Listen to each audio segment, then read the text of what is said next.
The first person I saw on television was you, actually. And you've worked great with the governor, who's terrific.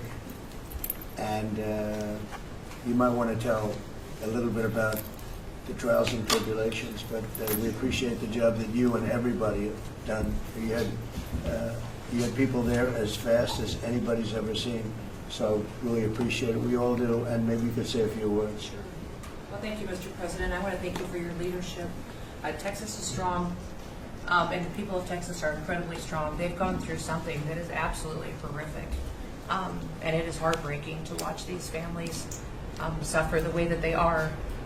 As soon as this flash flooding event happened, you know, the governor has activated his emergency responders. Nim Kidd is his emergency management director, who is incredible, and has immediately worked with the local first responders to get help to individuals and get them evacuated, put requests into me. We deployed, sir, right away, as you know, because you and I were talking a lot during this time, the Coast Guard.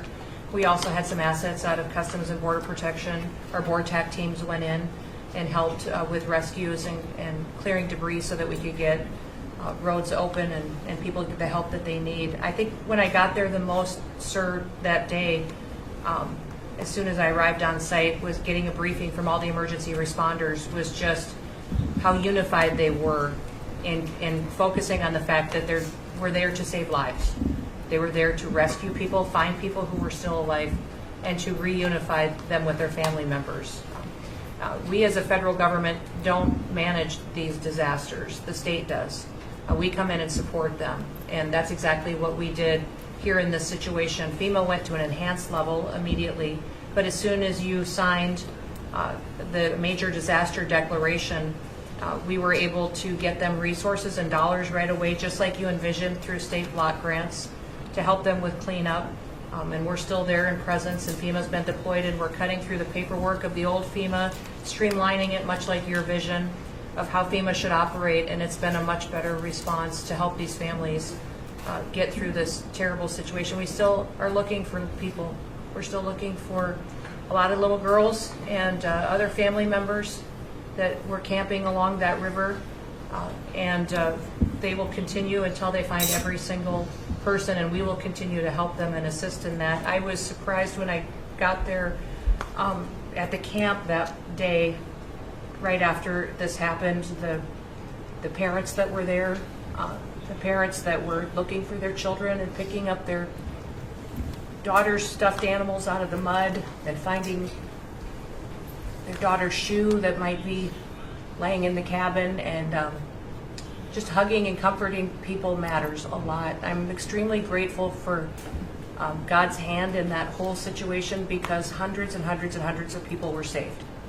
And this is a time for all of us in this country to remember that we were created to serve each other. God created us to take care of each other. And that when we do that, we are happier, we are more fulfilled, and we can walk alongside people on their worst day and help them get through it and come out the other side, knowing that we can continue to live a life that God has purposed for us. So they're grateful for you. Several times the day after the flooding, you and Melania were on the phone with me, and I want to thank you for that. And that meant the world. I was able to tell many of those folks that I had been visiting with you, and that you had said, whatever they need, Christy, let's deploy it and get it down there and be helpful. And on Sunday, when the families were waiting at a church to identify their children's bodies, Franklin Graham and I called in and prayed with the families and read some scripture with them, and he was incredible in making himself available to that as well. We'll be back down there in a couple of days and continue to do all we can, but this is an unprecedented event. It really is. There's been tragedies like this around the country, but everyone is unique in different situations, and the response the federal government had supporting the state through this, I'm proud of the people that stepped up and immediately came. The Coast Guard, when they came in, they had a difficult time even getting the aircraft in and landed. They had to try several times in the weather to get it in and deploy. And I think we've heard about, our one Coast Guard member that was responsible for saving over 165 people, but that entire crew did incredible work. And all the first responders there did incredible work. And I know people are getting tired now, but they're getting reinforcements and volunteers are showing up. And I just want to commend the governor and his team for being the leaders. And they're so thankful that you're letting them make the decisions and manage the response like it should be. And then us supporting them with the resources of the federal government. We've already deployed dollars to the state, much like the block grants that you've talked about. Right. So they're grateful for that, sir.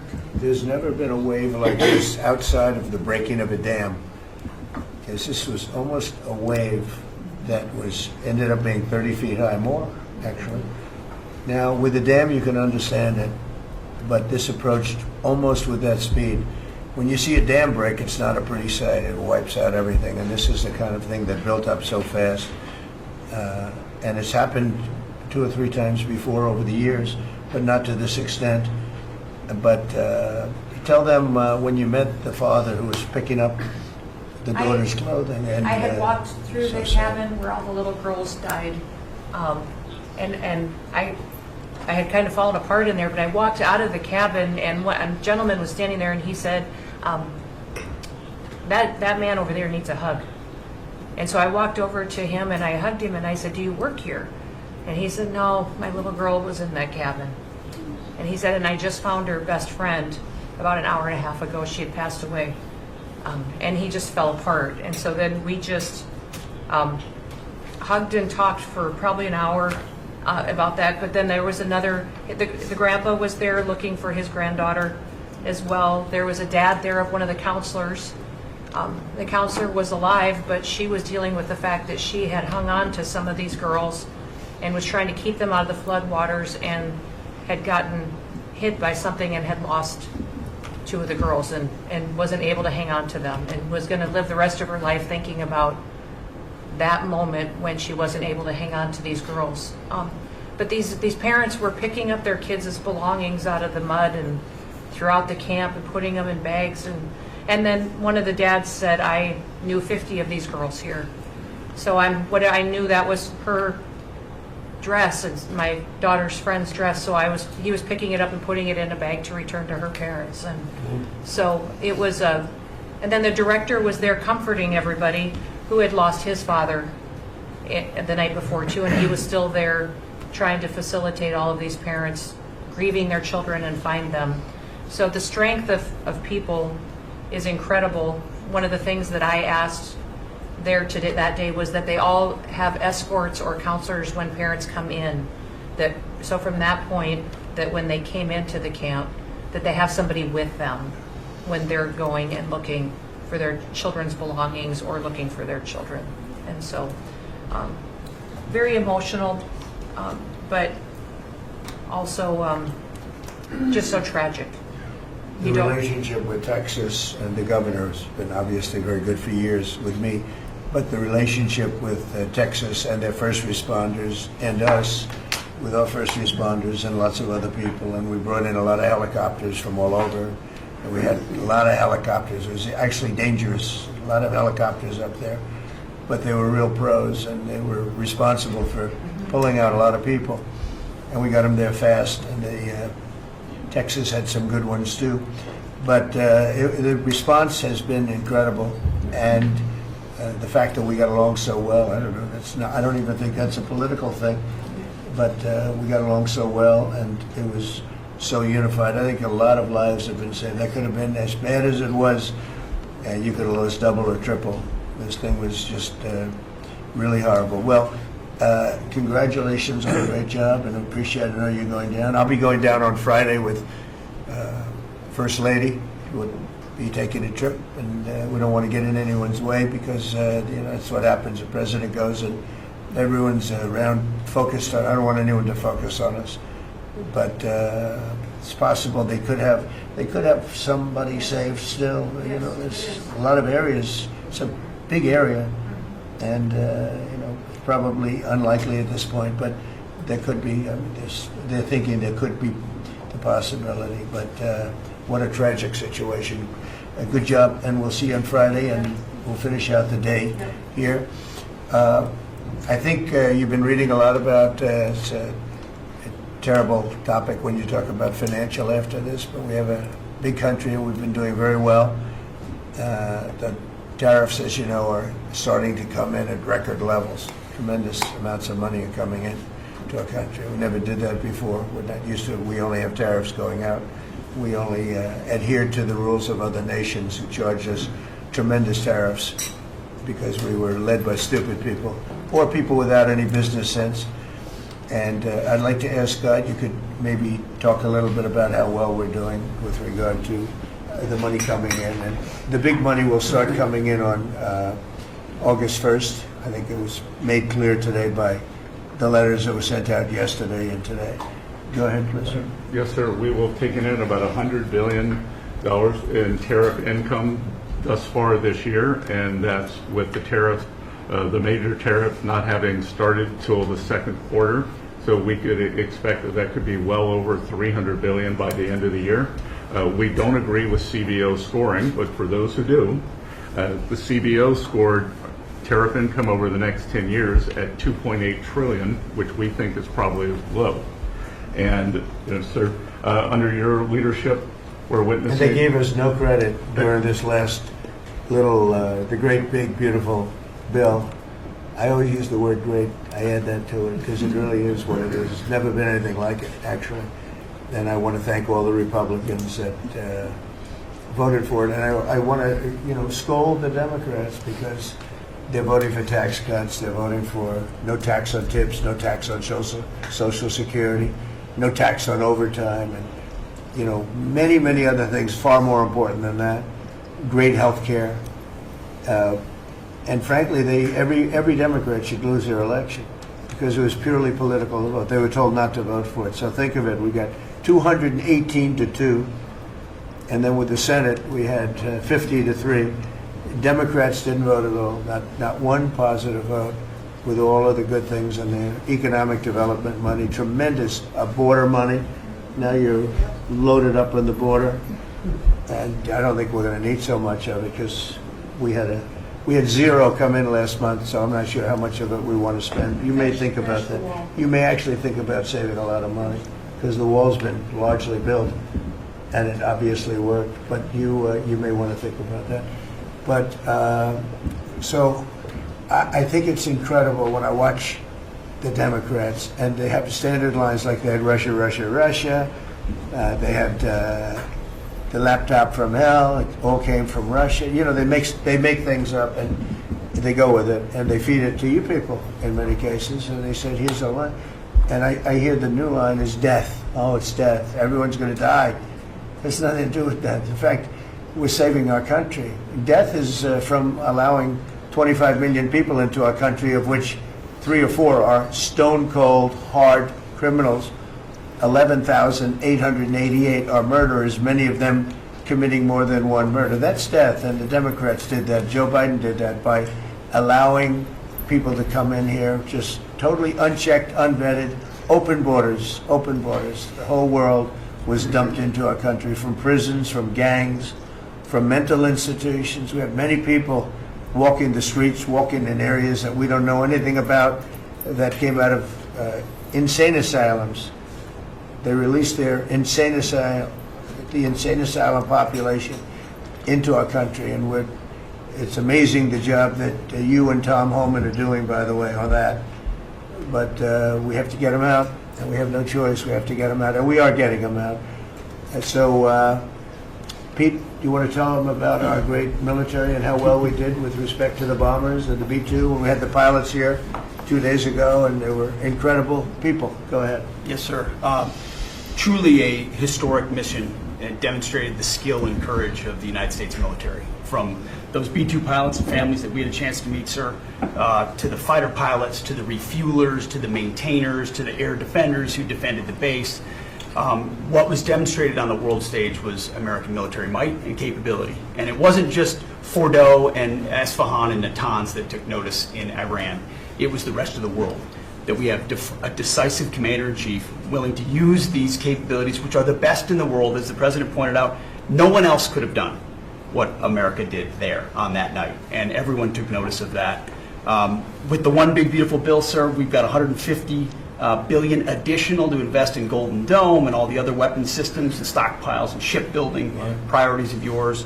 Another month, another historic recruiting bump. It's not just the Army and the Marine Corps anymore. It's the Navy, the Air Force, and the Space Force, all historically ahead of where they've ever been. So historic spirit inside the military. We had a chance to be at NATO, Marco and I, and see how the world responds to us saying it's time for you to shoulder the burden and take the lead for your continent. That only happens with President Trump leading. And we're proud to be a part of what's going on at the border, sir, with now a fourth national defense area where we're helping get to that number 0 and securing the border. But that mission, Operation Midnight Hammer, re-established deterrence. It reversed what happened in Afghanistan. You saw the debacle of what Biden allowed to happen in Afghanistan and what that did to our image. President Trump said, with Operation Midnight Hammer, we're reestablishing American leadership and deterrence, and we're proud to be a part of it, sir. And our so-called enemies were watching. They watched every minute of it. They watched. There was very few people that weren't watching, actually, but they watched every minute. It was a perfect military performance, the likes of which we haven't seen in a long time. I mean, if you compare that to the same country, the hostages from years ago, Jimmy Carter, it was unfortunate for Jimmy Carter. He was a nice man, but with the helicopters going down, the sandstorms, the prisoners, they got captured, then the election and the prisoners and Reagan and all the problems. It was nothing but problems. And that was a failure. And ours was not only the pilots. I mean, those machines flew for 37 straight hours. They didn't stop. They went skedaddle. You know the word skedaddle? It means skedaddle. They dropped the bombs, and somebody said, skedaddle. Let's get the hell out of here. And every bomb hit its mark and hit it incredibly. And as you know, the Atomic Energy Commission said it's gone. That place is gone. We had a lot of fake reporting, mostly from CNN, where the scammer writer, a writer for CNN, who should be fired, by the way, she was involved with the 51 fake intelligence agents, if you remember that. She did that story, created a story out of it. She created a story out of the laptop from hell, saying it came from Russia, but it actually came from Hunter Biden's bedroom, or worse. Just a scammer, and she's still at CNN, which is pretty amazing. But we'll ask you a question about her. But they came up with this concept that maybe the attack wasn't that good.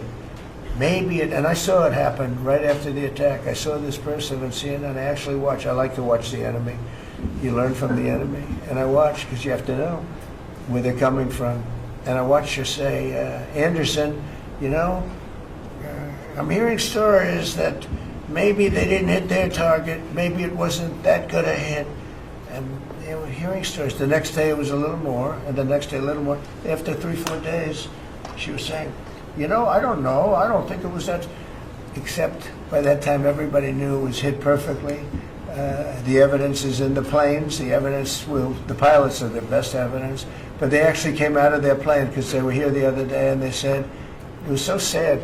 We did such a good job. We flew into very dangerous airspace. I'll never forget, we were in the Situation Room, and they said they have entered Iranian airspace, and everyone took a deep breath, because they had more missiles pointed at them, but the equipment is so good, it's stealth, way up in the air, and it was stealth, and they went right through that, and they by the time they found out they were there, they were already gone.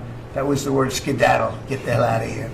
But they were right in the most dangerous airspace in the world, and they took those big, beautiful, very fast, they're unbelievable planes. I mean, they become really beautiful works of art. I always thought they sort of were cool, but now they look better than just cool, don't they, huh? But they dropped the loads, and literally they would hit, if you look at this table, from here to there, they had a half a refrigerator door is the way to best explain it. Take a refrigerator door, average size, cut it in half. That was their target. They hit every single one. Then we had 30 missiles, Tomahawk, shot from submarines 300 miles away.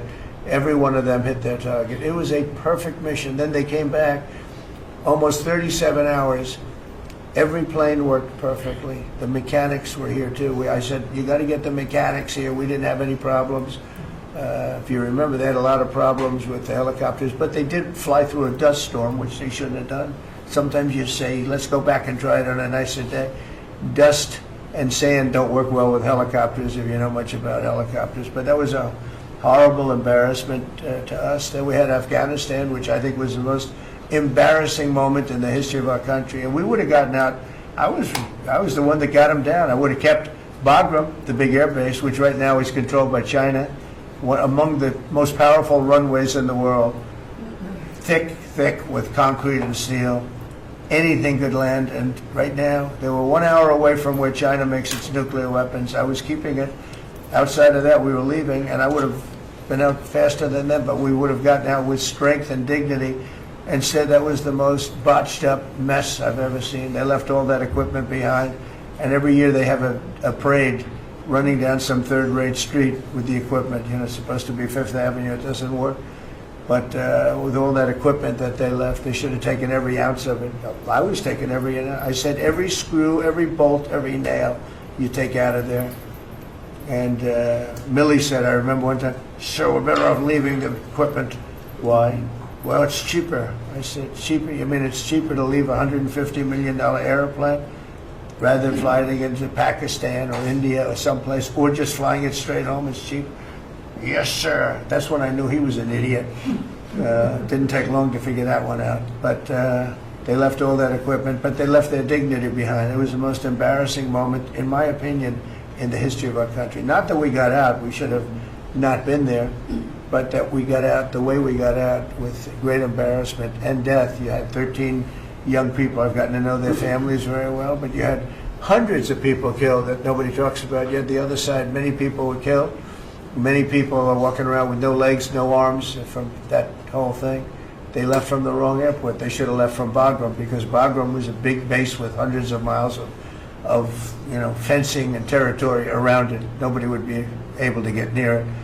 And they left. So, we've done a great job, and I think people are really starting to see it. They're starting to appreciate it. Pete's done fantastically. That mission was a work of art.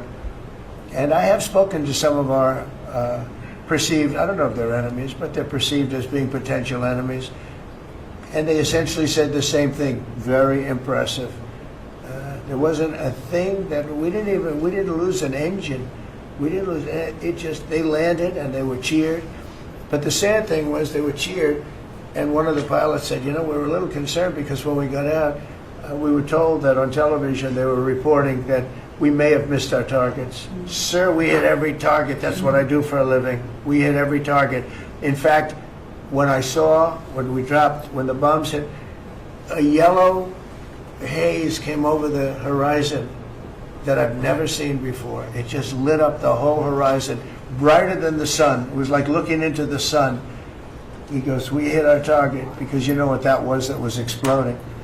And but they were a little downbeat because they listened to that fake CNN reporting and the fake New York Times. They worked together to try and say that it wasn't perfect. They couldn't say what they missed. All they could say is, maybe it wasn't perfect. And you ought to fire that reporter immediately. You should fire her. Real fake. And so I just want to congratulate those pilots. And a lot of people don't like bringing things like that up. I do. I always like confronting, because otherwise the public doesn't know that you're a bunch of crooked people.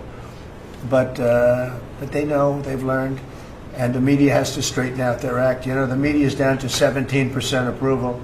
You got to do a little better than that. It's important for the country that you do better. I think they ought to make a lot of changes. I think changes are going to be made to the media, but it's hard to have a really successful country if you have a corrupt media, and we really have a corrupt media, and nobody really knows why. I mean, why would you want to have open borders and criminals pouring into our country? Why would you want to have men playing in women's sports, transgender for everyone?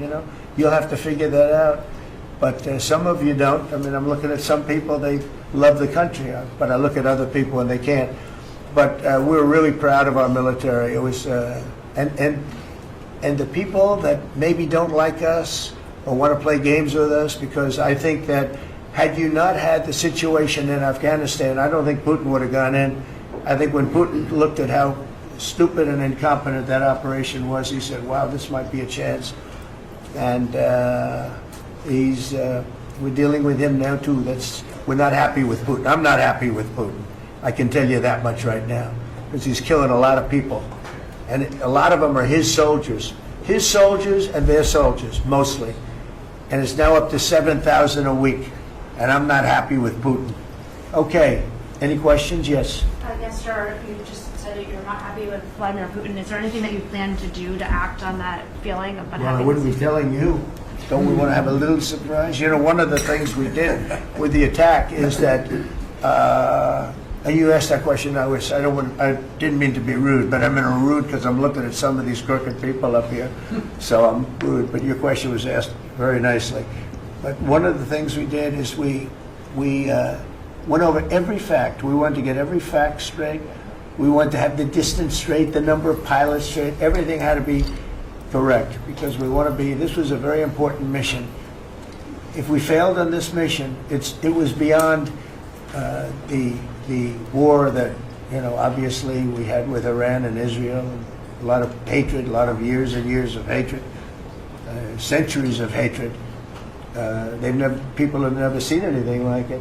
So we wanted to be correct with all our facts. So what I was doing is just asking. It would be great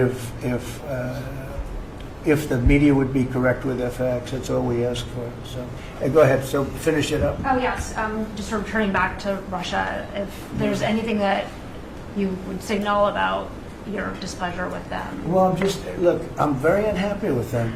There's no reason for this. It's turned out to be tougher, but it's only tougher.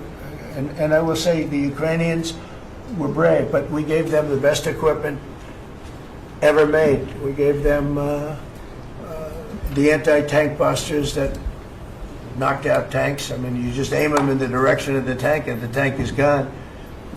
We gave them missiles, the latest and the greatest. They were able to shoot down a lot of things that would have normally wiped out. Probably would have been a very quick war. It would have been a war that lasted 3-4 days, but they had the benefit of unbelievable equipment. And Europe gave them too. We gave them far more because Biden shouldn't have done that. He should have equalized. We should have given them the same, or we should have given actually less than Europe. It affects Europe much more than us, but we're in there for over $300 billion. Europe's in there for over $100 billion, but still, Europe gave a lot. And I will say this, the Ukrainians, whether you think it's unfair that we gave all that money or not, they were very brave because somebody had to operate that stuff. And a lot of people I know wouldn't be operating it. They wouldn't have the courage to do it. So they fought very bravely. But we gave them the best equipment in the world. We make the best military equipment by far. There's nobody close. You look at other equipment from other countries, it's not even close. That's why everybody wants to buy our equipment. And that's why we're going to step up these contractors now that make it. And they're brilliant, but they make it too slowly. And we have to step them up, Pete, and let them make it at a much higher rate. Unfortunately, we have to do that. But if you look at our Patriots, if you look at our Tomahawks, if you look at our, what we do with tanks is, you wouldn't want to be driving a tank. You would feel nice and secure, but they are javelins, they're called. And I gave them the javelins. Remember they said Trump gave the javelins and Obama gave them sheets, right? They called Obama at that time. Barack Hussein Obama, if you haven't heard, did a terrible job. But that was a war that should have never happened, and a lot of people are dying, and it should end. And I don't know, we get a lot of bullshit thrown at us by Putin. For you want to know the truth, he's very nice all the time, but it turns out to be meaningless. Do you want to say anything? Lindsey Graham has a sanctions bill on Russia. Do you want him to move I'm ahead with looking that? at it. Yeah, no, I'm looking. The Senate is passing and passed a very, very tough sanctions bill. Yeah, I'm looking at it. And you'd sign that? It's an optional bill. It's totally at my option. They pass it totally at my option, and to terminate totally at my option. And I'm looking at it very strongly. Yesterday you said you want to see more weapons. Go ahead, please. The Council of Economic Advisors released a new report saying that imported goods have actually decreased in price from December I know, it's not through amazing. March. Well, my question is, With the tariffs. the Fed chairman keeps saying that tariffs are going to cause price increases. Are we the talking- prices just not Chairman passed of the through? Fed? Yes, exactly. Well, Are the you prices, do a better job than him. are the prices just not passed through yet? No, I think what's happening is everything's evening out. You know, when we charge, see, what people don't understand, the other countries have been charged, almost every country charges us tariffs. We had deficits with everybody for years, for decades. And we were like this big monolith that made bad deals with everybody. We rebuilt South Korea and we stayed there. It's okay, we rebuilt it and we stayed there. And they pay us very little for the military. I got them to pay billions of dollars, and Biden then canceled it when he came in. I said to South Korea, as an example, we give you free military, essentially, very little. And I think you should pay us $10 billion a year. And they went crazy. But they agreed to 3. So I got 3 with a phone call. And I was satisfied. I said, but next year we have to talk. And then we had a rigged election, and we never got to talk. And you know what Biden did? They probably went to him and they said, listen, Trump treated us terribly, and we shouldn't be paying anything, and he cut it down to nothing. So that's what happens. It's ridiculous. That's the other thing. We're talking to countries about contributing to the military, not only just paying more in NATO, but contributing. We have 45,000 soldiers in South Korea. We have 45,000 soldiers in Germany, 52,000 actually. And that's a huge economic development for them. That's tremendous amount. That's like having a city. That's tremendous money for them, and it's a tremendous loss for us. So we're talking, in a very nice way, we're talking to them about it. It's very unfair. We supply the military to many very successful countries. I mean, South Korea is making a lot of money, and they're very good. They're very good, but, they should be paying for their own military. President Trump, could I ask you a question about Jerome Powell as well? And then the question to the Attorney question General. about what? Jerome Powell, and then I have a question for the Attorney General. Jerome Powell, who you've been pressuring to lower interest rates, he's facing accusations of lying to Congress, which is a potential crime about the Well, then he opulence. should resign immediately. We should get somebody in there that's going to lower interest rates. Do you want congressional Why don't you Republicans call to- for his resignation? Do you want congressional Republicans to investigate and It's pursue okay and with punish? me. I think he's terrible. I think, look, we're paying, I call him Too Late. T-O-O, Too Late, like Too Tall Jones for the Dallas Cowboys, right? Too late. He's always late. But he wasn't late with Biden before the election. He was cutting him like crazy. It didn't help too much, did it? But he was cutting him like crazy before the election with Kamala and Biden. He was trying to get them in, I guess. I don't know. He was recommended by somebody that worked for me.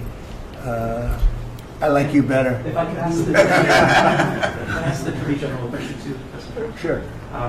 Your memo and release yesterday on Jeffrey Epstein, it left some lingering mysteries. One of the biggest ones is whether he ever worked for an American or foreign intelligence agency. The former Labor Secretary, who was Miami U.S. Attorney Alex Acosta, he allegedly said that he did work for an intelligence agency. So could you resolve whether or not he did? And also, could you say why there was a minute missing from the jailhouse tape on the night of the staff? Yeah, sure. If Hey, I Pam, could, could I just interrupt for Sure. 1 second? Are you still talking about Jeffrey Epstein? This guy's been talked about for years. You're asking, we have Texas, we have this, we have all of the things. And are people still talking about this guy, this creep? That is unbelievable. Do you want to waste the time, and do you feel like answering? I don't mind answering. I mean, I can't believe you're asking a question on Epstein at a time like this where we're having some of the greatest success and also tragedy with what happened in Texas. It just seems like a desecration, but you go ahead. Sure. First, to back up on that, in February, I did an interview on Fox, and it's been getting a lot of attention because I said, I was asked a question about the client list, and my response was, it's sitting on my desk to be reviewed, meaning the file, along with the JFK, MLK files as well. That's what I meant by that. Also, to the tens of thousands of video, they turned out to be child porn downloaded by that disgusting Jeffrey Epstein. Child porn is what they were. Never going to be released, never going to see the light of day. To him being an agent, I have no knowledge about that. We can get back to you on that. And the minute missing from the video, we released the video showing definitively the video was not conclusive, but the evidence prior to it was showing he committed suicide. And what was on that, there was a minute that was off the counter. And what we learned from Bureau of Prisons was every night, they redo that video. It's old, from like 1999. So every night the video is reset, and every night should have the same minute missing. So we're looking for that video to release that as well, showing that a minute is missing every night. And that's it on Epstein. Mr. President, on the tariffs again, on August 1st, you've said it is the deadline. What incentives do countries have to negotiate? It seems that deadline keeps moving. It was April 2nd, now it's... We didn't move, no. It's always been August 1st, that's when we're paying. A statement was put out today, and I put it out just to make it clear. It wasn't a change, it was August 1st. We don't change very much. Every time we put out a statement, they say he made a change. I didn't make a change. Clarification, maybe. No, August 1st they pay. And everybody pays. Everybody has to pay. And the incentive is that they have the right to deal in the United States. If they don't want to, they don't have to pay, and they don't have to deal here. But if they want to buy and make a lot of money and sell in the United States, they have to do that. If you go back and look at some of the good presidents, our country was the wealthiest, proportionately the wealthiest, from 1870 to 1913. It was an all-tariff country. We didn't have income tax. That came in in 1913. We had tariffs. And we had so much money we didn't know what to do with it. We had, we had a couple of presidents that were very, very strong. McKinley, I guess more than anybody, but he was the tariff king, but he was very, very strong. It's sort of sad. He made a fortune for this country, became very rich, and then Teddy Roosevelt went out and vice president, and he spent the money. And they said Roosevelt was a great president. And let's say he was a great president, but the money was paid by McKinley with tariffs. Tariffs are charged by other countries at levels that are ridiculous. And I call those other countries to say, and every one of them is willing to give us everything now, by the way, just so you know. Sir, we'll charge you no tariffs, nothing. We'll give you everything. We'll give you access to our markets. We'll give you everything. Is that a correct statement, Scott? Yes, sir. Howard, would you say that's a correct statement? Exactly correct. It's like they just don't, because they're very spoiled, because for years they ripped us off and we didn't have a president that understood it, or Secretary of Treasury or Secretary of a lot of different secretaries are involved, but certainly Commerce Secretary was, not doing their job. I don't know about Kelly, she's small business. We'll keep it that way, okay? Her small business is bigger than almost small big businesses when you add it all up.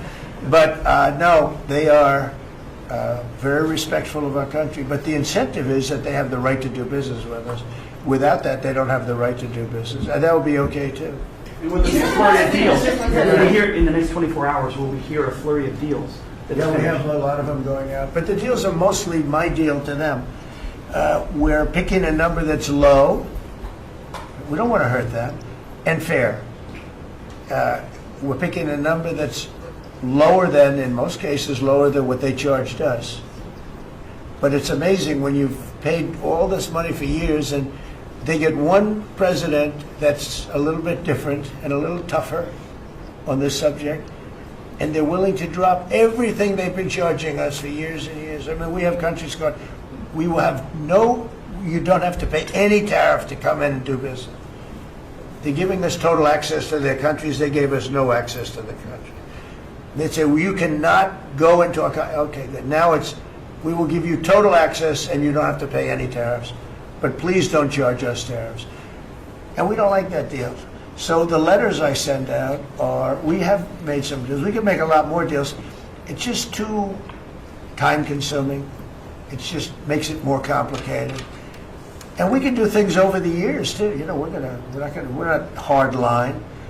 But it's about time the United States of America started collecting money from countries that were ripping us off and laughing behind our back at how stupid we were.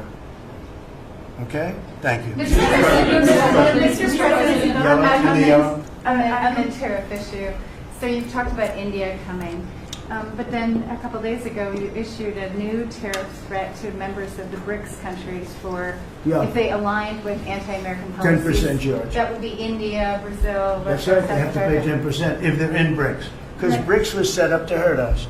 BRICS was set up to degenerate our dollar and take our dollar as the standard, take it off as the standard. And that's okay if they want to play that game, but I can play that game too. So anybody that's in BRICS is getting a 10% charge. Is that immediate, sir? Or is Yeah, that pretty soon. if they engage in some behavior? Well, if they're a member of BRICS, they're going to have to pay 10% tariff, just for that one thing, and they won't be a member long. I thought BRICS was, I said this about a year ago, and it largely broke up.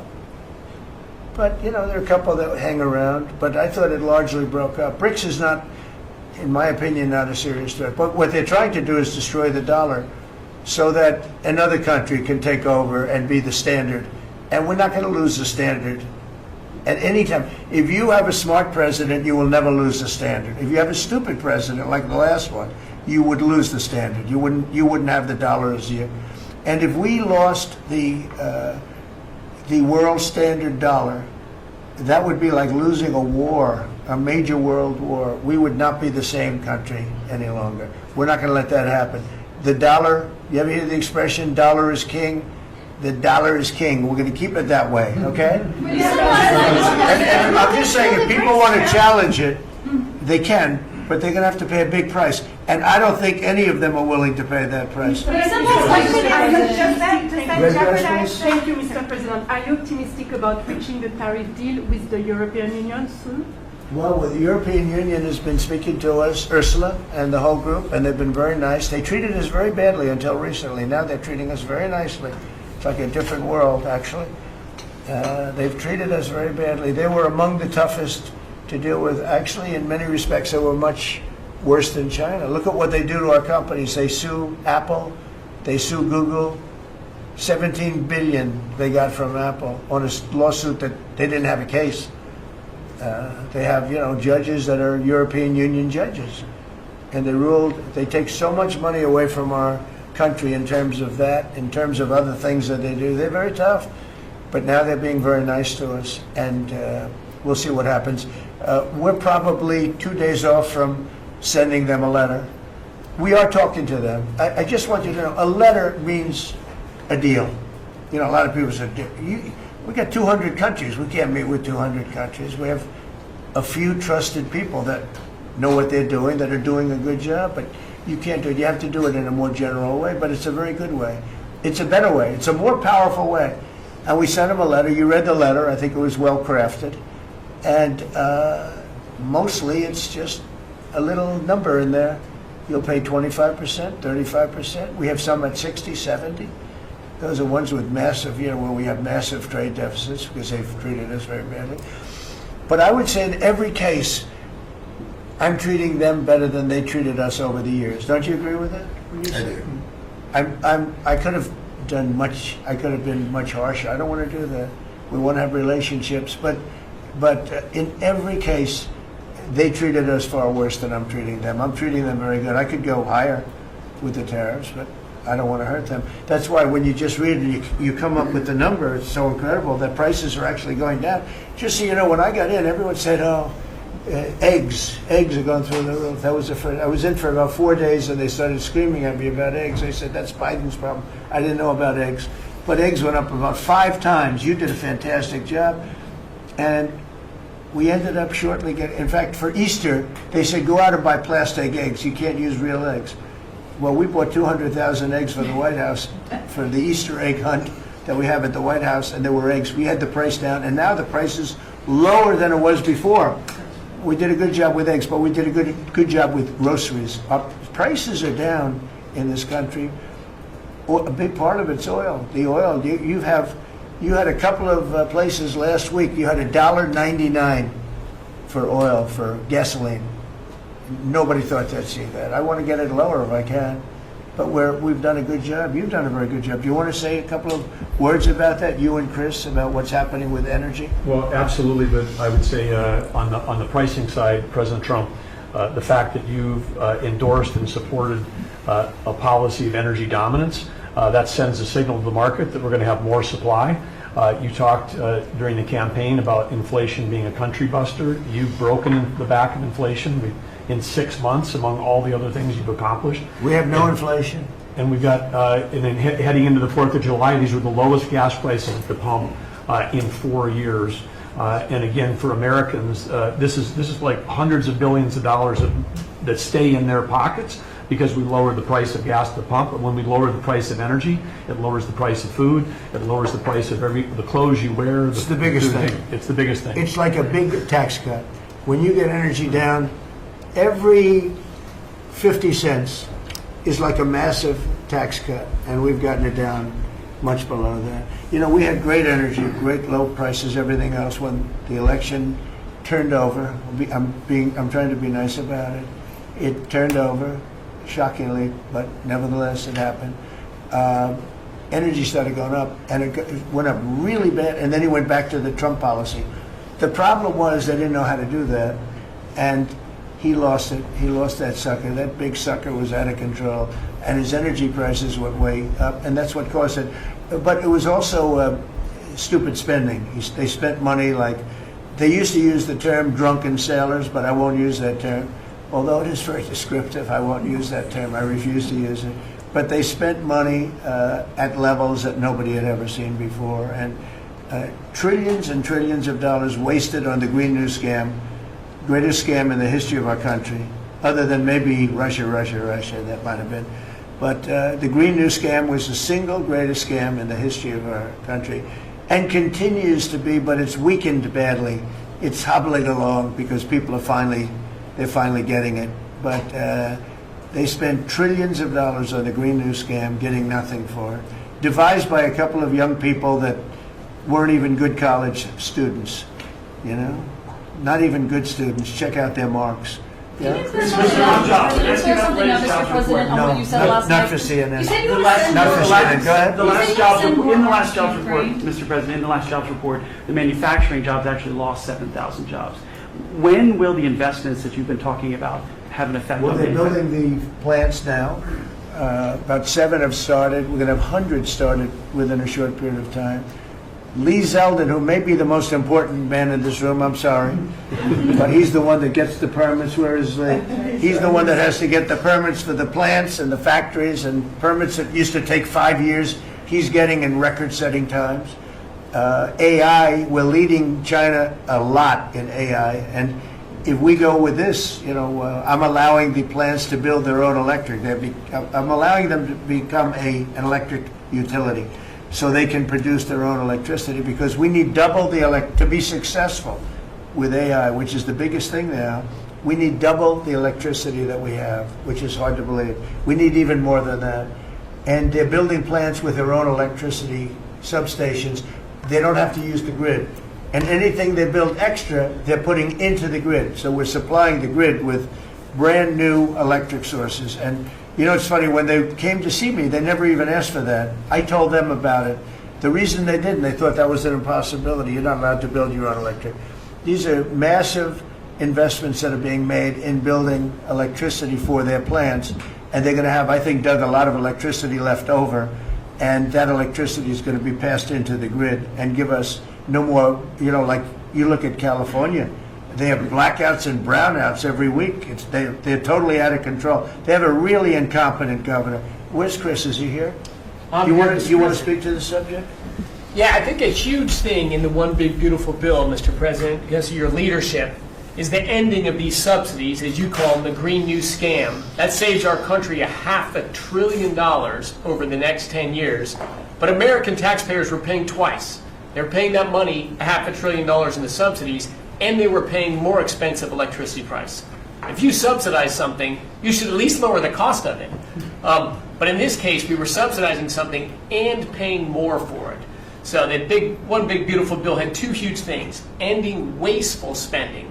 Wind, solar, and batteries combined are 3% of U.S. total primary energy. 3%. For $1 trillion, another $500 billion coming. That's just not a good investment, hurting our businesses, hurting our consumers. And the One Big Beautiful Bill also unshackled oil, gas, and coal development in the United States, onshore and offshore.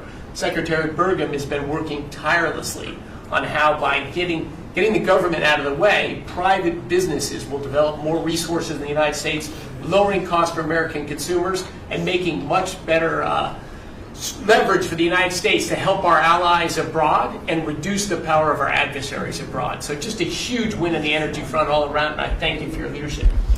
We're setting records now on energy, and there'll be nothing compared to what there'll be in about a year from now. But we're setting records, and wind is a very expensive form of energy. It's very bad for your beautiful surroundings, the plains and the valleys, and the birds are dying all over the place. You know, the whole thing is a disaster. They're almost exclusively made in China.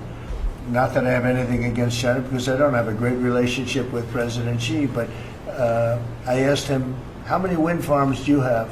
He makes them, but they don't have a lot of wind farms, I'll tell you, very, very few. And wind is tremendously expensive and is very ugly. And if you own a house that's inside of a windmill, your house is worth less than half. And you hear noises. And interestingly, in New England, you probably read, where for 50 years they had 2 wells washed up, 50 years. And last summer, they had 14 washed up. Now, I'm not saying that's the wind farm that was built, but maybe it is, right? Probably is. It's tremendously expensive, and it can only be done with subsidy. You know, I know a man that's in that business, and one of the biggest in the world actually runs a company that builds these stupid windmills. And he said, I hate the business because it's the only energy where you need subsidy. He said, energy shouldn't need subsidy. You should make money with energy. So wind.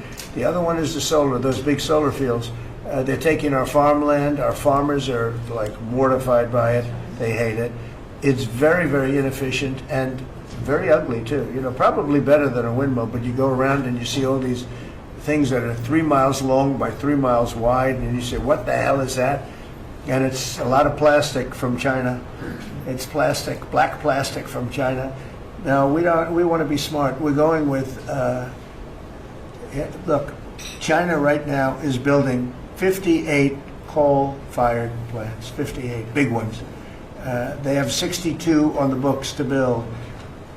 We've reintroduced clean, beautiful coal, because you know you can do a lot with coal now. Clean, beautiful coal, and natural gas, and all of the other things that we have. But we don't want wind, and we don't want solar, because they're a blight on our country. They hurt our country very badly, and smart countries don't use it.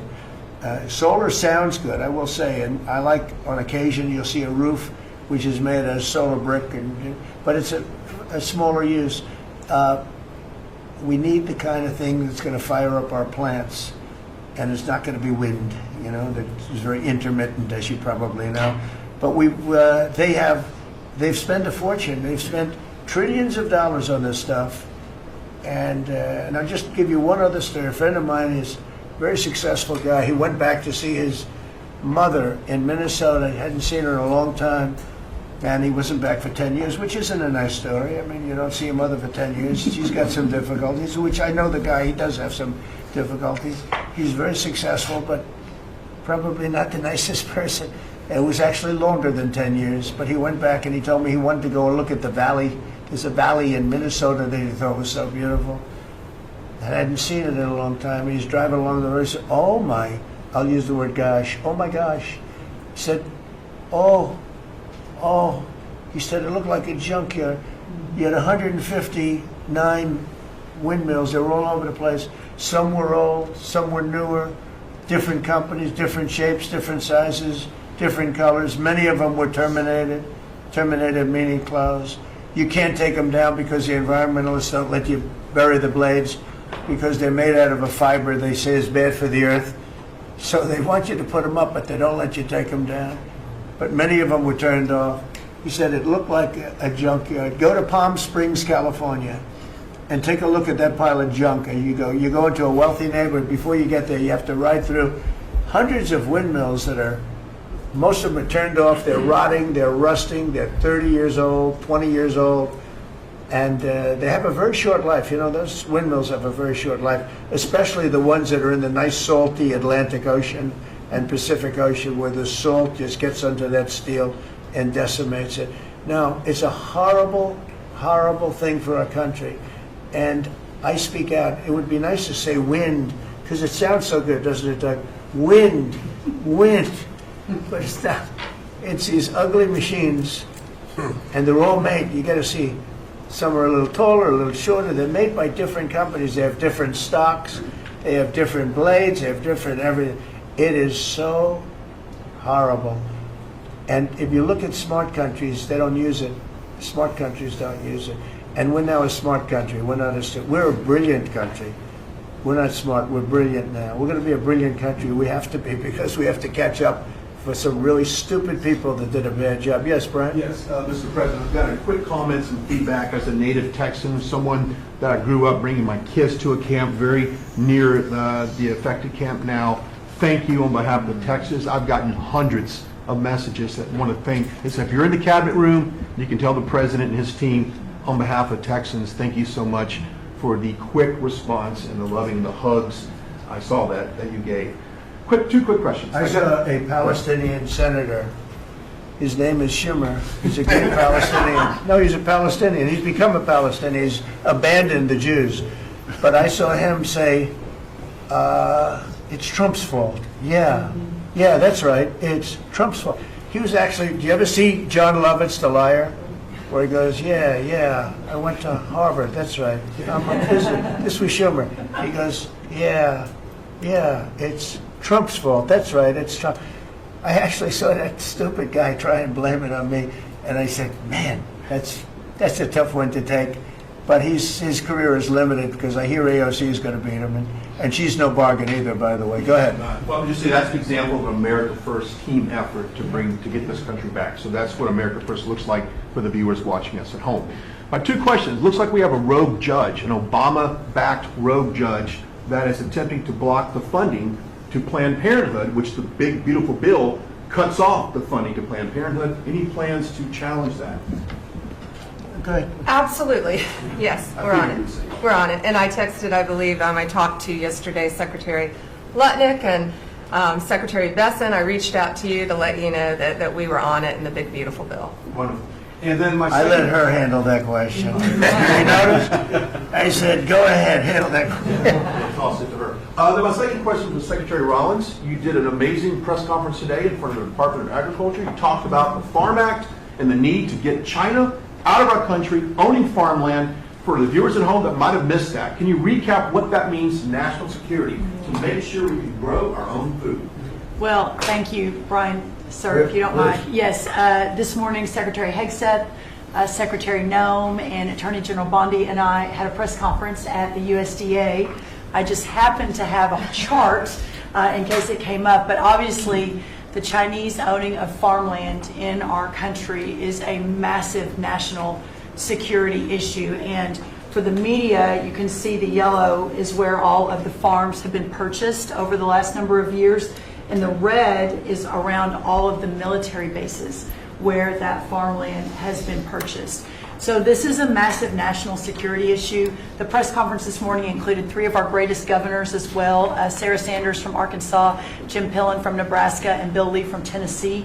The states have begun taking a leadership role to ban the purchasing of China farmland. Obviously, Congress needs to step up and catch up, and we're going to be working alongside of them as well. We had some of our members, great members of Congress there, but it is time, and I think that this morning was symbolic of many things. The first of this administration working every day to effectuate President Trump's leadership and unequivocal support of America First. But second, just how close we are as a cabinet. I don't know in any other administration that you'd have 4 cabinet members at the USDA on a Tuesday morning when it's about 110 degrees outside with the sun beating down on us talking about Sir, Your Vision. So I think it was a great day. It was just the start. There's an executive order coming and some other things coming behind that. But protecting America's farms isn't just about protecting our farmers. It's also about national security. So that's what we discussed this morning. I do want to say that I think we have had a really good relationship with China lately, and we're getting along with them very well. They've been very fair on our trade deal, honestly. And I hope we're going to have a great relationship. It's a big, strong, powerful country. We're more powerful than they are. We have much better military equipment than they do. But we are getting along with them very well. I'm getting along with President Xi very well. We speak often. And with all of that being said, and I understand what you're saying, but I think we're getting along with China very well. Mr. President, you want to send more weapons to Ukraine, as you said last night. Last week, the Pentagon paused some shipments of weapons to Ukraine. Did you approve of that pause? We want to put defensive weapons because Putin is not treating human beings right. He's killing too many people. So we're sending some defensive weapons to Ukraine, and I've approved that. So who ordered the pause last week? I don't know. Why don't you tell me? I think that's a question for the Go ahead. Mr. Yeah. President, on immigration, the Secretary of the Agriculture Secretary did say this morning that undocumented workers would not be covered by any amnesty of who are working on farms. You had said maybe that the ISA folks won't go after those folks on farms.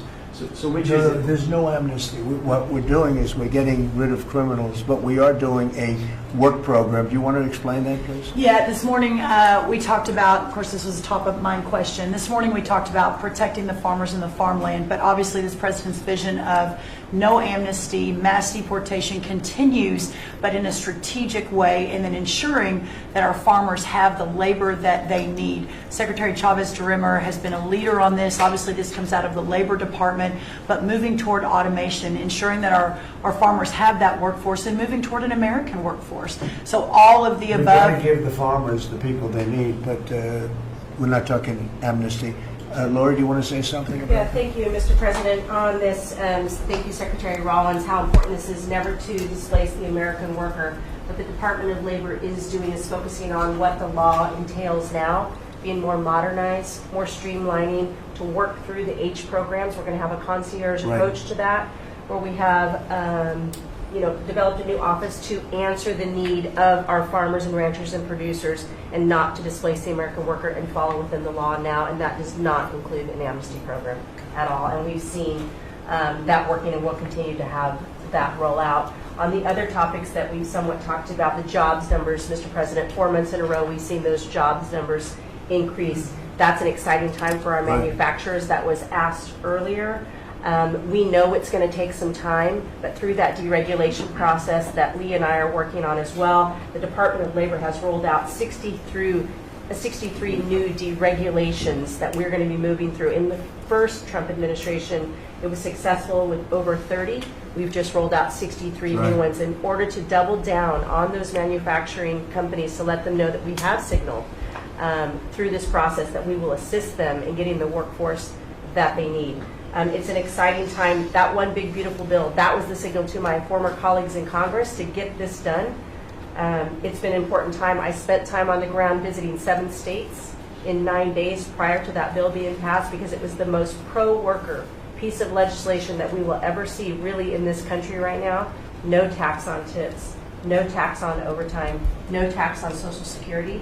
That matters to the American worker, because we don't want to take their money and give it back. We want them to keep more of their hard-earned dollars in their pockets currently, and that's what they're excited about. And as I move forward with this tariff talks, I heard a company, orthopedic company in Indiana, say to me, for the first time since you have taken office, Mr. President, their increase in their bottom line by 8% since these tariff talks have happened. Not one company has said the president is not doing a good job. These tariff talks are working. They're feeling it on the ground. The media has told a false story, because what's happening on the ground is positive, and that's what we're seeing in these jobs numbers. So I really, through the Department of Labor, to come in behind all the secretaries and build this workforce is going to be key to the American worker. So thank you for what everybody did this last week. The One Big Beautiful Bill is a doubling down of this, and we're going to see these workers start to grow. And that apprenticeship program is going to be working. That's we'll right. have that It's gonna million be apprentices across the country. We, as you know, we're building plants all over the country now, which you weren't building any plants 4 years ago. You weren't building anything. But those plants, when they open up, it's going to be, you'll see numbers like you haven't seen ever. I don't think in history you'll never see numbers like what we're going to see in the very near future. Many of them are building the plants. Some are just starting right now. You know, it's a brand new administration. But and they wouldn't be here except for 2 things: November 5th, the election, and the tariffs. And frankly, I guess the election was more important because of the tariffs. I mean, another person wouldn't have done this. But they're coming in because of the tariffs. They have to. They're not going to pay 25, 30, 40, 50%, 70, and 100%. And we'll be announcing something very soon on pharmaceuticals. We're going to give people about a year and a half to come in, and after that, they're going to be tariffed if they have to bring the pharmaceuticals into the country, the drugs and other things into the country. They're going to be tariffed at a very, very high rate, like 200%. We'll give them a certain period of time to get their act together. But they were all here. Now they all left. They went to other places because we allowed, people that sat in this room allowed it to happen. And I don't allow it to happen. The people in this room don't allow it to happen. So we're going to be announcing pharmaceuticals, chips, and various couple of other things, big ones. We did steel, as you know, they're 50%. We did aluminum, 50%. Lumber just came out. Why don't you announce copper? And we did cars. And now, today we're doing copper. Copper and aluminum. What would that tariff be on? The section tariff? I believe the tariff on copper, we're going to make it 50%. 50%. Any breakthroughs in See, I'm glad he Gaza? didn't question it. Any breakthroughs? I sort of thought, what would that be? A quick one. I didn't have much time, but he agreed with me. That's why he's ours. Any breakthroughs on Gaza with the Prime Minister, and there's reports that you're meeting with Netanyahu again tonight. Is that Yeah, accurate? I am. He's going to come over again tonight. We're talking about Gaza, mostly Gaza right now. It's he's been very unfairly treated. I think what they've done to him in Israel is very unfair, having to do with this trial. He's a wartime prime minister, had an unbelievable outcome, and I think he's been treated very unfairly. But he's coming over later. We're going to be talking about, I would say, almost exclusively Gaza. We got to get that solved. Gaza is a tragedy. It's a tragedy. And he wants to get it solved, and I want to get it solved, and I think the other side wants to get it solved. Steve, could you talk on that, please? We're in proximity talks now, and we had 4 issues, and now we're down to 1 after 2 days of proximity talks. So we are hopeful that by the end of this week, we will have an agreement that will bring us into a 60-day ceasefire. 10 live hostages will be released, 9 deceased will be released. We're meeting at the President's direction with all the hostage families to let them know. And we think that this will lead to a lasting peace in Gaza. And you're doing a good job. It's a tough one. A lot of hate, it's called long-term hate. But we think we're going to have it solved pretty soon, hopefully with a real solution, a solution that's going to be holding up. And can I follow up? This is, I think, the first cabinet meeting since Elon Musk has now been a special government employee, not here anymore. He's now saying he's going to create a third political party. Are you worried about the impact that could have? No, I think it'll help us.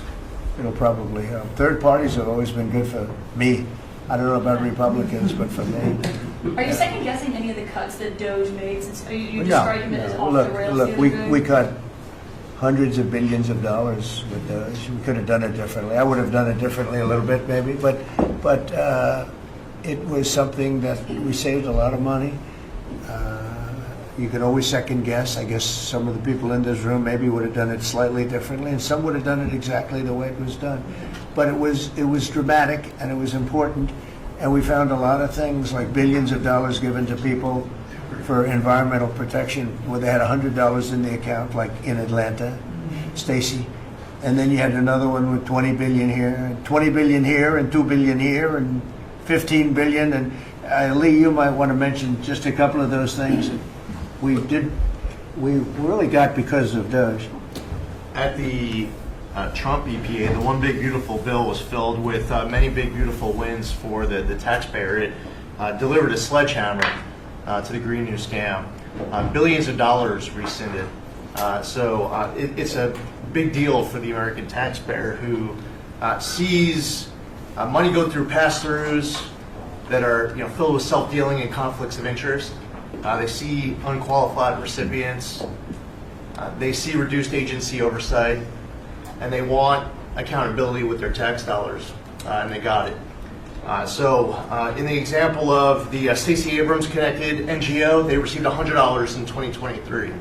They got $2 billion in 2024. They had to complete training on how to develop a budget that was put into their grant agreement. They, out of nowhere, started paying a CEO $800,000, a COO $450,000, 22 people making over 150 grand. Out of nowhere, this is tax dollars.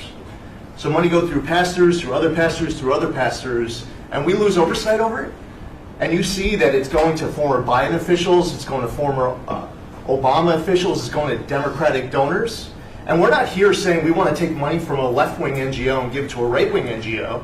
We want to give it back to the taxpayer. This is about us being good stewards of American tax dollars without any apology or regret. That's why President Trump was elected last November, because there are a whole lot of people who maybe they hadn't voted Republican in a long time. Maybe they didn't even vote for President Trump the first time around in 2016, but they're regretting that vote from 2016 and they were making it right in 2024. So the One Big Beautiful Bill gave us the tools to rescind billions of dollars more. We're seeing hundreds of thousands of dollars that'll get wasted per electric vehicle as an example of this money that was going through it. They gave $50 million to a group called Climate Justice Alliance. They say that climate justice runs through a free Palestine. The Biden EPA gave $50 million to a group that says the climate justice runs through a free Palestine. We say that you're going to spend $1 in the name of remediating an environmental issue, then spend $1 on remediating an environmental issue. We say that we can protect the environment and grow the economy. We want to help grow more baseload power in this country. So why is it that it took this long for this team to get assembled, to be able to fix the mess that we inherited? But gosh, we love showing up at our jobs every single day, first thing in the morning, because all day long we get things done for the American taxpayer. And Congress did its part last week by passing One Big Beautiful Bill to deliver this accountability and to cut off the Green New scam. So maybe it's a bad day for Stacey Abrams. Maybe it's a bad day for all those well-connected Democrats getting paid off. But you know what? God bless America. Because at the end of the day, President Trump is here, J.D. Vance is here, and the greatest cabinet ever assembled to deliver that much-needed and highly demanded accountability. Mr. President, That was a very good answer.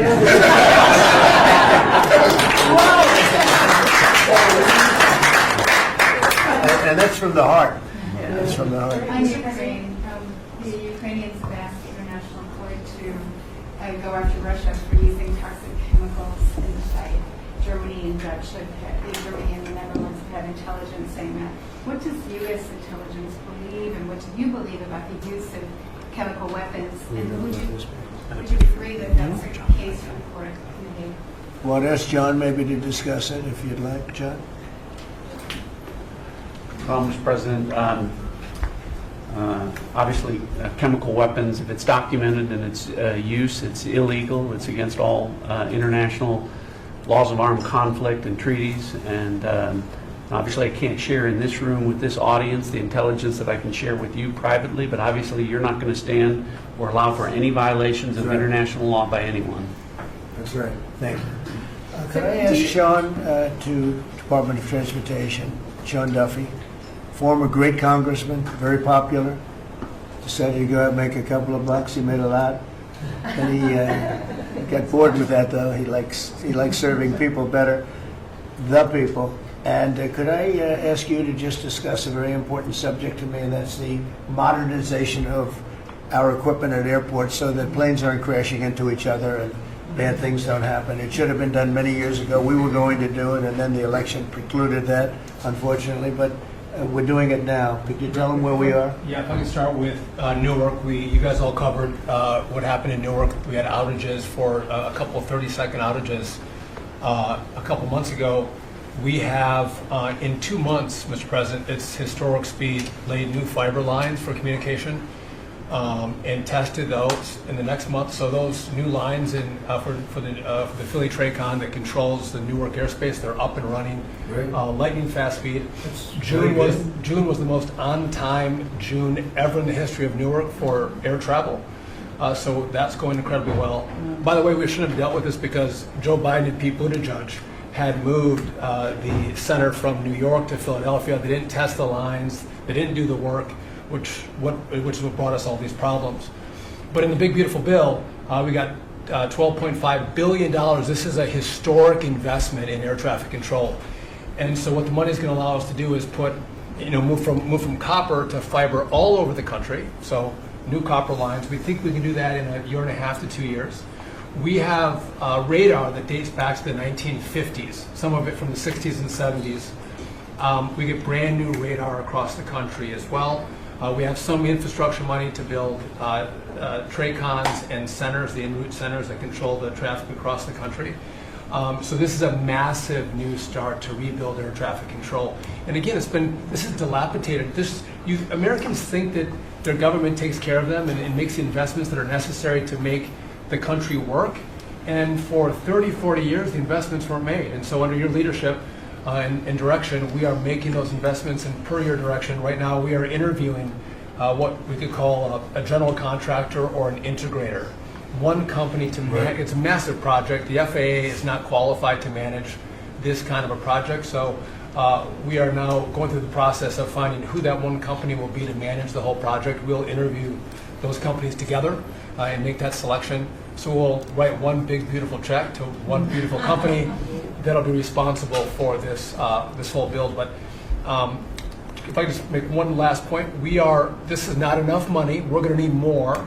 But this is a massive new start. The biggest investment. We'll need some more money on top of it, but a great start from the big, beautiful. It's a starter. It was very important to us. And just to cover that, there have been accidents, and my pilots, I would often hear them say, "Oh, good," and they would use a different system, a different country to land in New York. They'd use the radar and other things from a different country. I said, "What's that?" He said, "Oh, our system is so bad." And I knew that. We were all set to start. And Boot Edge came in, and what they did was so crazy because they hooked copper into fiber, into steel, they had all different systems. They had hundreds and hundreds of contractors, different contractors for different airports. They spent billions of dollars, and they made the system worse because you can't hook copper into fiber. It doesn't work that way. You just can't do it. It's not doable, but they tried to do it. Didn't work out too well. And in the end, it was just a complete disaster. We want to have one great company. Now, Raytheon's going to bid, IBM's going to bid. We have 5 or 6 bidders that really are good and do this stuff.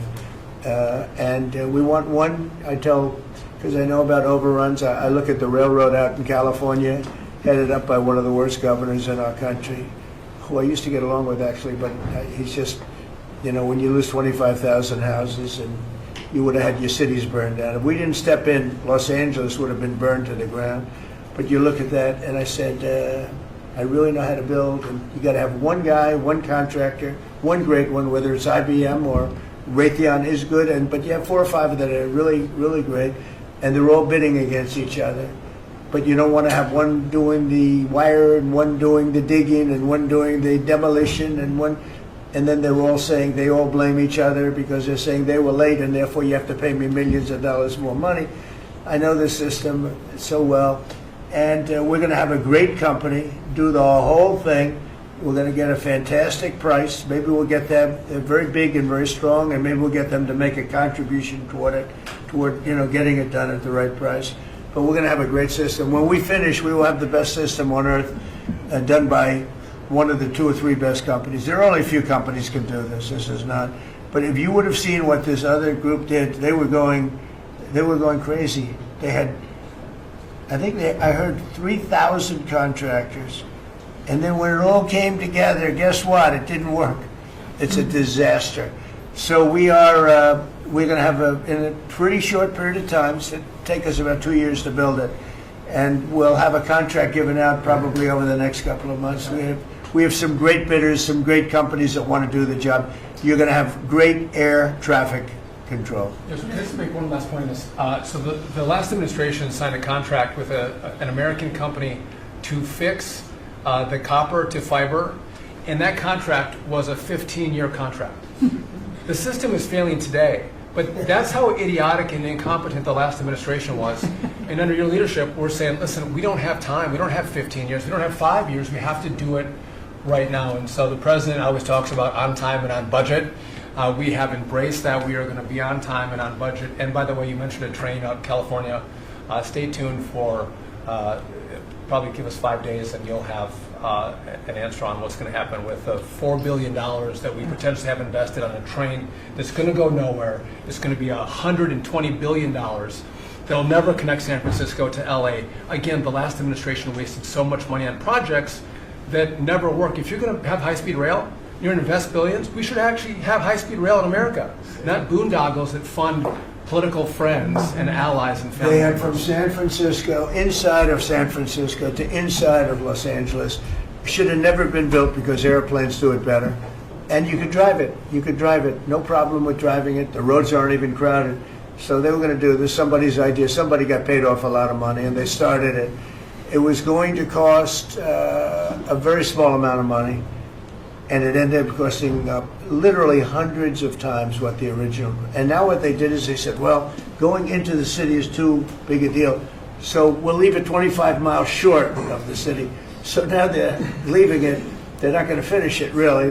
It's not the same project. So now they're leaving it outside of San Francisco and outside, short of each. They just want to get it done. And I've never seen cost overruns. You know, if you have a cost overrun of 10%, you should be ashamed of yourself. 20%, you should not do any more jobs. This is a cost overrun of 2,000%, something like that. It's unlimited, and it's not finished. And maybe it will never get finished. And I told Sean, look at it from every standpoint, but we don't want to, you know, we have federal money going into that, and it's like throwing it out the window. So whatever you can do to stop it. $15 billion and not one track has been laid. $15 billion and we're 16 years into the project, not one track. Mr. President, on New York, you're the most prominent Republican in the country from the city. What do you want to... Anywhere else? I don't want to be a wise guy. Perhaps I could. Maybe Marco. But how do you want Republican voters in the city to vote in the upcoming mayoral election? Should they vote for Eric Adams? Should they vote for Sliwa? Should they pick someone else? Look, number one, you have a communist running, and you shouldn't vote for him. He's a disaster. He's leading. He's got the Democrat nomination because that shows you where the Democrats have gone. He actually wants to take over the grocery stores of John Catsimatidis, who's a great guy, a rich guy, grocer, does a good job, wants to take over. He actually called me the other day. He's concerned his stores are going to be taken from him, and they won't be run like John runs them. Believe me, he runs a good operation. But he actually said he wants to run his own grocery stores. No, this is a man who's not very capable, in my opinion, other than he's got a good line of bullshit, and he's convinced them to go with him. Now, as you know, Cuomo, who does have capability, is running, but he got knocked out, and now they're running as, you have Eric Adams, the current mayor, you have Cuomo, and you have Curtis Sliwa. And Curtis runs every 4 years. He seems to be a fixture on the running scale. But you know, it's I'm not getting involved. But I can tell you this: I used to say we will not ever be a socialist country, right? Well, I'll say it again: we're not going to have. If a communist gets elected to run New York, it can never be the same. But we have tremendous power at the White House to run places when we have to. We could run D.C. I mean, we're looking at D.C. We don't want crime in D.C. We want the city to run well. Susie Wiles is working very closely with the mayor, and they're doing all right. I mean, in the sense that we would run it so good, it would be run so proper. We'd get the best person to run it. The crime would be down to a minimal, would be much less. And you know, we're thinking about doing it. To be honest with you, we want a capital that's run flawlessly, and it wouldn't be hard for us to do it. And we've had a good relationship with the mayor, and we're testing it to see if it works. But New York City will run properly. We're going to bring New York back. I love New York. You know, I loved New York for a long time. Then we had a bunch of crooked people in there. You have an attorney general who's a total stone cold crook, New York State, Letitia James, a total crook. All they do is want to go after political opponents. They do what's ever expeditious for them. She's the one that took out Cuomo because she wanted to run for governor, and then she ended up getting 1% of the vote. She polled at 1%. She dropped out, went back to attorney general. You have a lot of crooked things going on in New York. We're going to straighten out New York. Maybe we're going to have to straighten it out from Washington. But when I see a communist who has actually gotten a Democrat, pretty much gotten a Democrat nomination, they also went to that new form of voting, which is a beauty. You go in there in third place, you come out in first. That's that form of voting that they have gone to. You know what I'm talking about. It's not too good. We're going to do something for New York. I can't tell you what yet, but we're going to make New York great again also. We're going to make it great again with the country. What we've done in this country in the last 6 months, nobody has ever seen it. And I told the story, the King of Saudi Arabia, I was over there. They gave us $5.1 trillion between Saudi Arabia and UAE, Qatar. 3 stops, $5.1 trillion coming into our country as an investment, biggest investment ever made. And it's all going to good stuff. I mean, all real big, good stuff. Energy projects, big, big things. But they all 3 told me essentially the same thing. We thought your country was dead. And now you've got the hottest country in the world. We're right now riding the hottest country. We all, and you can all be proud of it. We're in the hottest country. This is the hottest country in the world. There's nobody close. Made hotter by some great pilots and great machines that nobody else has. Those great, big, beautiful machines, they rode those machines right into the toughest territory, and nobody knew what the hell happened. And then they hit their targets perfectly, and it was complete and total obliteration. And that's why that war ended, Steve. They told me that's why the war ended. The war ended when they saw that, it was over. And we're very proud of it. But we have the hottest country in the world right now, from a country that was close to dead. And if I didn't win, if you would have had the other person win, we all know who she is, whether it was she or Biden. They're the same. He may have been more competent than her, and that's hard to believe, right? But if you had that ideology in, I don't believe you would have had a country anymore. I think you would have had a country that was broken up. But we had a dead country. Now we have the hottest country in the world, and everybody knows it, and everybody said it. Mr. Vice President, do you have anything to say? Well, thank you, Mr. President. I just want to say that I'm very proud of the whole team. I think everybody has worked together. You see Pete and Marco and Steve working on some of the diplomacy, Christy and Pam working on the border. We just have a really, really solid team, and we've done a lot of good work. And in particular, I want to congratulate the White House staff led by the President on getting the One Big Beautiful Bill passed. I was personally skeptical, sir. I never told you this, but I was skeptical we'd be able to get that thing done by July 4th. We did it because we worked together and we worked very well. So it's an honor to be a part of it, but I'm really proud of you guys for doing a great job. The beautiful thing about it, it had something for everyone. That's right. Most people said it had to be broken into 7 bills. It's so big. The problem was that some of those 7 have nothing for anyone, but they had to be done for the country. You know, sometimes you have to do things for the country that aren't necessarily popular. We had a couple of them, and that wouldn't have worked. So the One Big Beautiful Bill, many people said it could never be approved. Too big, too everything. Is too much. But it had something very big and very important for everyone, and it's great for the country. And remember, the Democrats have come up with a false narrative, you know, just whatever. It's just a line that they send to everybody and that they print. I think in the case of this, it's death, death. Everyone's going to die. I heard that. Everyone's going to do just the opposite. Everyone's going to live. What we're doing is saving our country and making it much bigger, better, and stronger than it ever was. I'd like to ask, Marco's been doing such a great job. Do you have anything to say? Well, it's just going through a list here, Mr. President, and I think the Vice President's pointed out to the great team you have, but and all these achievements that have happened domestically. But you think about it, under your leadership, we prevented and ended a war between India and Pakistan. NATO's now at 5% for the first time ever, the highest numbers ever. A peace deal between the Democratic Republic of Congo and Rwanda. A 12-day war that ended with an American operation that we're the only country in the world that could have done. Hopefully, pretty soon, a peace deal between Azerbaijan and Armenia.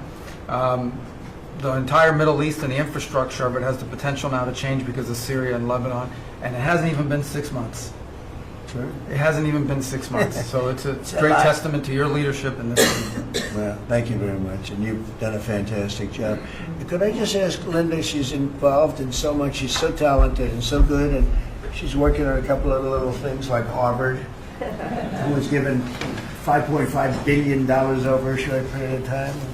We caught him on that one. That's crazy. But you're working on so much. You want to bring education back to the States. How are you doing? Well, absolutely, and thank you for the opportunity. I think on the big, beautiful bill, what we saw, was school choice, that's finally on a national basis at the state level, but there are opportunities now for scholarships, more and more of them for kids who are in failing schools. It's going to be a big turnaround. I think one of the biggest accomplishments we had over the past week was University of Pennsylvania with the Title IX ruling that Leah Thomas was stripped of her title, Riley Gaines and Paula Scanlon and other women who have stood, so strong against men and women's sports. And when you put out the executive order, that just solidified it and gave them the opportunity. So those are a couple of really, really big wins, and thank you for that opportunity. And how are you doing with Columbia and Harvard? We're negotiating hard. I think we're getting close to having that happen. It's not wrapped up as fast as I wanted to, but we're getting there. Okay, good. And you've done a fantastic job. Thank you very much. It's been a good team. Yep. The team You have a great around team. this table, a lot of people who helped with that. That's right. Thank you very much. Maybe just in closing, we spent a lot of time, effort, very little money on this room. This is called the Cabinet Room. It's been here for a long time. And it had some pictures that were not many of them and not very good ones. And I actually spent time in the vaults. The vaults are where we have a lot of great pictures and artwork. And I picked it all myself. I'm very proud of it. That's Andrew Jackson, great Andrew Jackson. That's a gentleman named, and we call him President Polk. He was sort of a real estate guy. He was, people don't realize he was he was a one-termer, but he was a very good president. But, and I'm not sure I should be doing this, he actually gave us the state of California. He was the one. He was the one. So I'm not sure. Maybe he won't be there for long. But if you notice, the frame is the exact same size, almost, as the other one is Andrew Jackson. So that was a part of the reason, too, I have to be honest. But Polk was actually a very good president who's got the same frame that I needed, okay? And up here you have the original George Washington right behind the light. And then you have Dwight Eisenhower, who was a very underrated president. He built the interstate system, and he was the toughest president, I guess, until we came along. But I don't mind giving up that crown, because I don't want to be too tough on it, but we want to be humane. But he was the toughest president on immigration. He was very strong at the borders, very, very strong. And sometimes you can be too strong. He was strong at the borders, and during a certain period of time, they were so strong that almost every farmer in California went bankrupt. We have to remember that. We have to work together. We have to remember that. But he was a very good president, and a very good general, and a very good president, and I thought he deserved a position somewhere on this floor. And then you have, this is very exciting to me, he was not a Republican, to put it mildly, but he was, he was a four-termer. He was Franklin Delano Roosevelt. And if you notice, there were a lot of ramps outside. We have ramp, people say it's an unusual place for a ramp. It was because of him. He was wheelchair-bound, but he was an amazing man. It's an amazing portrait, and curators at the White House. They have two for paintings, they have them for furniture, they have them for different things. I guess cost is no object. Okay, cost is, maybe I'd have one, but that's all right.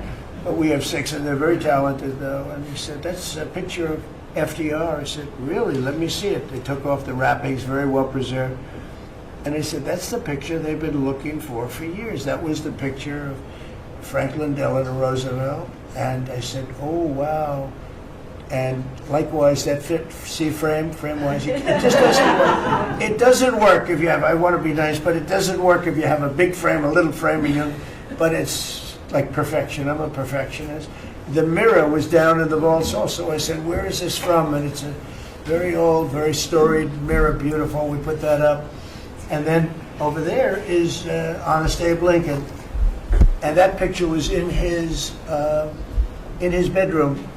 And we thought that this would be a very important place, because this is where wars are ended. I'm not going to say wars are declared. I'm going to say wars are ended, okay? We'll be positive. And that's the picture of Abe Lincoln from his bedroom, sat in the bedroom for many, many years. That was his favorite picture of himself. And the Lincoln bedroom's very famous. You remember when Bill Clinton had it and he rented it out to people. Okay? We don't do that. But it's an incredible room. And we took that picture from his bedroom. That's Abe Lincoln. And then over here you have John Adams, and it's they were the first occupants of the White House, 1800. And John Quincy Adams, Mrs. Adams, they were the first occupants. So we have them looking at each other, and in between their stare is Abraham Lincoln trying to make peace. And that picture was in a room that I have that was not important like the cabinet. I gave it up. I said, I have to give it up because that's one of the greatest pictures of the White House. The White House is tremendous art. And the Oval Office, when we're there, we'll go over that. That's really been something. Then we got the drapes, so we got the whole thing. We got new drapes. We got new, wasn't a big expense, very, very small. And we took some of the chinaware and silverware and trophyware, they call it, from the vaults, and we had it cleaned up. Hadn't been shined up in 100 years. Some of this has sat in the vaults for over 100 years. Amazing. Over 100 years. Many of the pictures that were put up in the Oval Office as an example, those two as an example. So he was president. They moved in 1800, and he won the election, I believe, in November of 1800, John Quincy Adams. And we thought that would be, he was considered to be a good president, and he was the first occupant of the White House, so it sort of made sense. And I love the frame of those pictures. Look at those frames, you know, I'm a frame person. Sometimes I like frames more than I like the pictures. And we have the flags of the Marines, and Space Force now has its own flag. I'm very proud of Space Force, but the Army, Navy, Air Force, Marines, Space Force, the whole thing. And Coast Guard is right there. You never forget the Coast Guard. They do a great job. So we have the flags throughout the office. And it's really become quite a beautiful place. I don't want to tell this, Marco pointed it out. I was going to leave the clock. So as president, you have the power. If I go into the State Department or Department of Commerce or Treasury, if I see anything that I like, I'm allowed to take it. Did you believe this? So I'm in Marco's, I see this gorgeous clock, grandfather clock, and there it is. I said, Marco. He didn't know about it. I had to read him the rule and regulation. I said, Marco, I love this clock. Look at it. It's beautiful. He said, what clock? I said, the clock that's in the other room is incredible, and nobody gets to see it there. Marco, I tried to talk him into it first, and it sort of worked, and then I had to use a little more. I said, I'd love to take that clock out and put it in the cabinet room. He said, no, are you serious? I said, Marco, I have the right to do it, Marco. And he said, all right, what the hell? So that's his contribution to the cabinet room. But it's, by the way, it's an incredible clock. And, you know, it's an important room. So you may see it again. Maybe we'll move it back someday. Anyway, so that's pretty much it. But it really is great. Here we put out, you know, these lamps have been very important, actually. Whether people love them or not, but if you see pictures like Pearl Harbor and Tora Tora Tora, you see movies about the White House where wars are being discussed. Oftentimes they'll show those lamps or something like those lamps, something that looks like them, probably not the reals, because I don't think they were allowed to. This is a very important room. This is a sacred room, and I don't think they made movies from here. You never know what they do. But they were missing medallions. See the medallions on top? They had a chain going into the ceiling. And I said, you can't do that. You have to have a medallion. They said, what's a medallion? I said, I'll show you. And then we got some beautiful medallions. And you see them. They were put up there. Makes the lamps look better. So we did these changes. And, you know, when you think of it, the cost was almost nothing. We also painted the room a nice color, beige color. And it's been really something. The only question is, will I gold leaf? the corners, you could maybe tell me my cabinet could take a vote. You see the top line moldings, and the only question is, do you gold leaf it? Because you can't paint it. If you paint it, it won't look good because they've never found a paint that looks like gold. You see that in the Oval Office. They've tried for years and years. Somebody could become very wealthy, but they've never found a paint that looks like gold. So painting it is easy, but it won't look right. And the question is whether or not we should gold leaf it. Linda, do you have an opinion? I gold leaf it. You like it the way? No, I gold leaf it. You'd gold leaf it? Yeah. Who would gold leaf it? Could I raise you? How about, would you gold leaf it? I was going to ask about McKinley, one of your favorite presidents. Well, McKinley was a great president who never got credit. In fact, they changed the name of Mount McKinley, and I changed it back because he should have been. The people of Ohio were he was the governor of Ohio. The people of Ohio were very happy when I did that. I heard they were very insulted. They took the name of Mount McKinley off. That was done by Obama a little while ago, and I had to change it back. I changed it back. He actually was a great president. He was a president. He was the tariff, the most, I guess, since me. I think I'm going to outdo him, but he was a tariff president. He believed that other countries should pay for the privilege of coming into our country and taking our jobs and taking our treasure. That's the way he explained it. They took our jobs and they took our treasure, and for that they should pay. And he made them pay, and he built a tremendous fortune. In fact, in 1887, they had the Great Tariff Committee was set up in 1887 because our country had so much money, we didn't know what to do with it. And they set up a committee of, as they called them, elites, a term that we have to change because I think a lot of the people that are elites aren't elite. I think the people that aren't elite are elite, so we're going to have to maybe switch that around somehow. But they had a committee that was set up to spend the money because it was such a large amount of money at that time. It was nobody had seen anything like it. And it all came in from tariffs. And people didn't pay tax. There was no income tax system. I told you that came back in 1913. That came back and lived well for a while. And then you had the Great Depression. And then later they tried to bring back tariffs, but the whole thing was, this was after the Depression. That was one of the great misconceptions. Is people like to say, "Oh, but it was during the no." The country had a Great Depression, and then after the Depression, long after it started, they brought back tariffs to see if they could save it, but it took them really 25 years. When you say about 25 years to get out of the Great Depression, a lot of people don't understand that. But I thought it would be interesting for you to get a little view of this room. This is a very important room, very powerful room, great room. And we've done similar, but even beyond this, in the Oval Office. We brought back pictures of some of the great presidents. Many of them were in the vaults for over 100 years. Originals all, beautiful, beautiful things. And rather than sitting in a vault downstairs for 128 years, I thought we should display that. And we did that, I think, in a really good way. We've gotten very high marks.